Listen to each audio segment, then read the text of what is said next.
Hey everyone, my name is PJ Medin. I play guitar in the band Breakthrough, and today I'm taking a look at the Lekato TOP-GT GA-02 practice amp.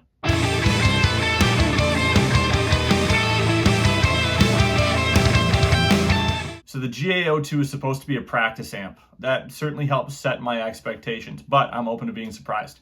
So let's jump over to the unboxing and then we'll see how it sounds. Let's do the unboxing. All right. We have charging cable here. Let's get that out. USB-C. Okay, and then we have the amplifier. I like the bubbles. Okay, so here's the amp. It's not big, as you can see, but it definitely looks clean. We have a Bluetooth aux volume, so that is going to control the volume of whatever you're streaming into the amp. I'm guessing that there is an aux input. Yeah, there is. So streaming or sending into the amp through an aux cable. We have a Bluetooth button here, so that probably activates the Bluetooth. An overdrive button, which I'm guessing changes the channel between clean and overdrive. We have a gain dial, tone dial, volume dial, power control. Back to the back. So on the back, we have the input for the instrument. Normally that would be on the top. It's the first time I've seen it on the back. We have the aux input, a headphone output, and then the charging port. This headphone output is interesting. I like this because that means that this amp could be used as a Bluetooth receiver. So you could plug it into a stereo, heck, plug it into your car. That's pretty cool. I'm excited about that. All right, what else we have? Then we have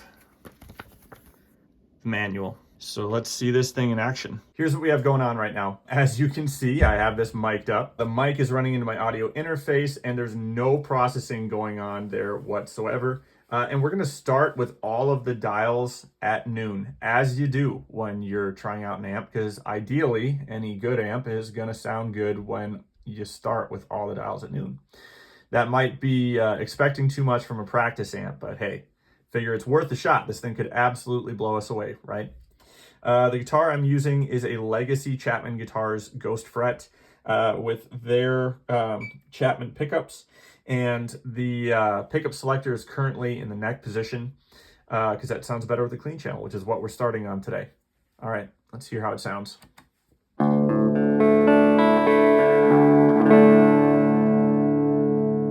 So distortion right out of the gate. Let's see if turning the gain down helps at all. Turn it all the way off.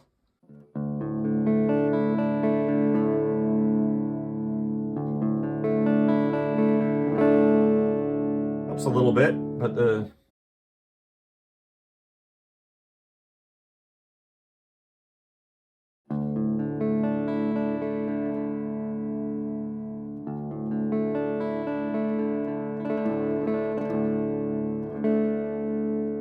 that helps a lot more, but not completely. Well, that's a bummer, but hey, it is a practice amp, so what do I expect? Let's turn that down, leave this at half, and then we will sweep the tone dial.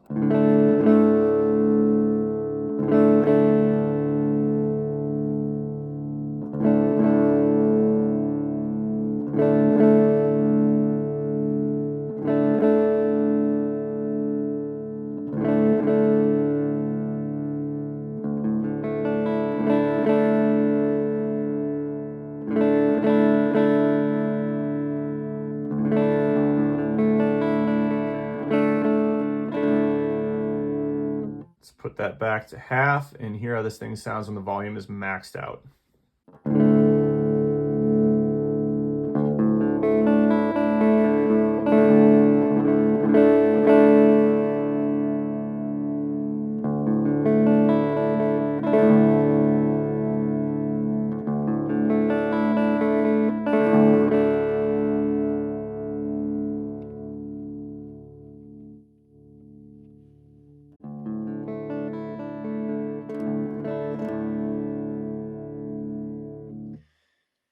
Yeah, so it seems like we get the best tone when the volume is low on the clean channel. Let's put these back to noon. Switch over to the overdrive channel. Perhaps not a channel, but a clean with an overdrive effect on it. I'm going to switch over to the bridge position for my pickups. Got some noise.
That's probably my favorite tone so far.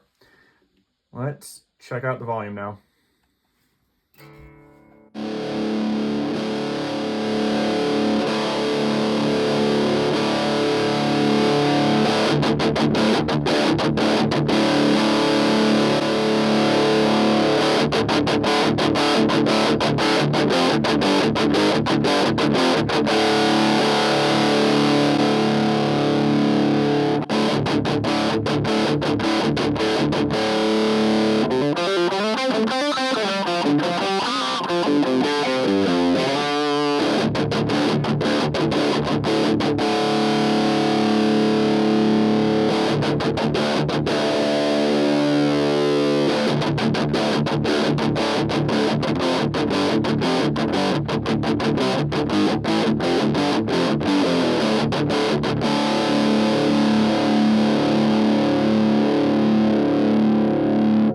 For a practice amp, I think it sounds okay. Wouldn't recommend it for live setting, for sure, like live performance, but for practice, I think that this will do the trick. The clean channel, it's really hard to get it to be like clean. I don't think it was ever truly like clean while I was playing around with it. And then for the overdriven channel, you know, it's not bad. It'll do the trick. For practice, I am curious to know how this thing sounds through the headphone out.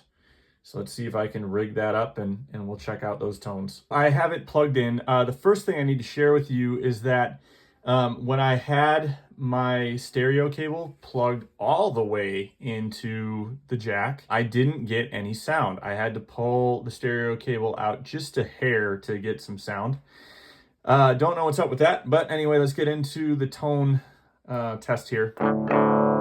So, same as before. We have everything at noon. This is the clean channel. My guitar is currently on the bridge pickup. Moving it to the neck.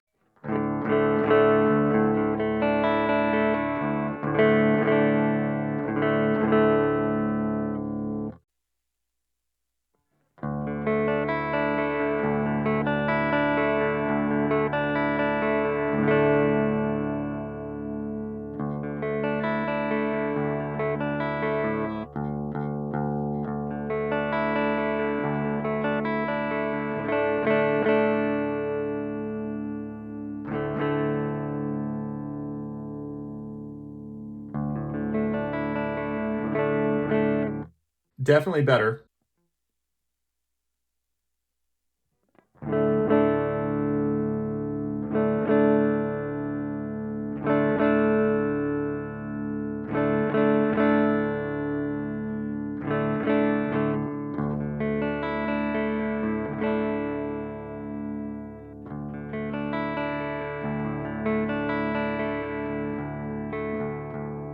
I could deal with that. Let's go a little further.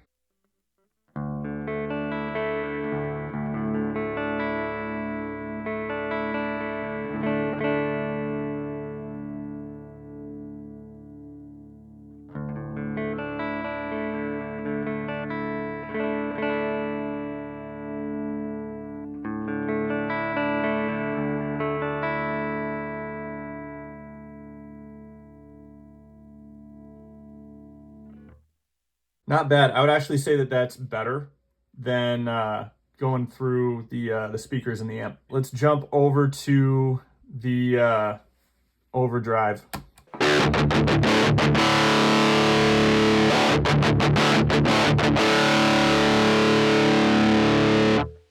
Very spiky. Let's turn down the overdrive.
Ooh, didn't like that.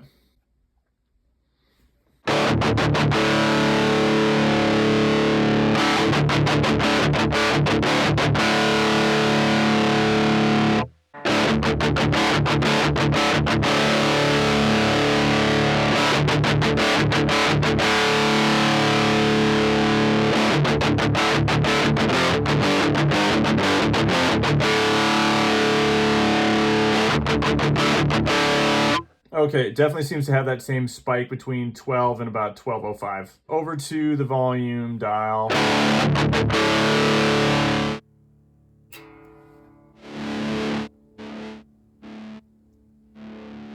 We go from nothing to something.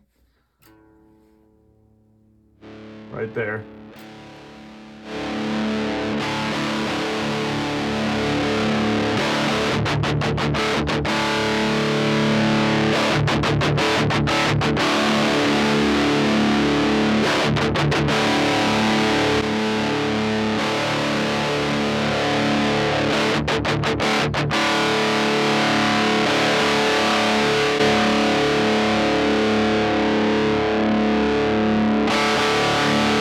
There you go. Those are the tones. Again, wouldn't use in the live setting, but I think it'll do the trick just for practice sake. Let's take a look at how this syncs up with the Bluetooth device. So I'm going to start by turning it back on.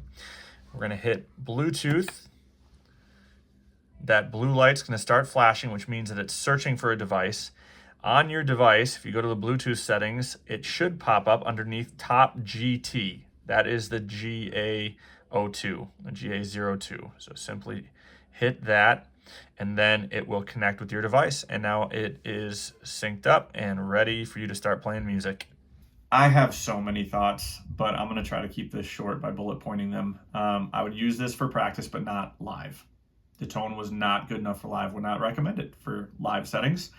Stuff I liked, it's small and rechargeable, which means that it's going to be easy to practice with this anywhere. Stuff I don't like, I never loved the tones. It felt like it was impossible to get a good clean tone, and the overdrive was just annoyingly bitey.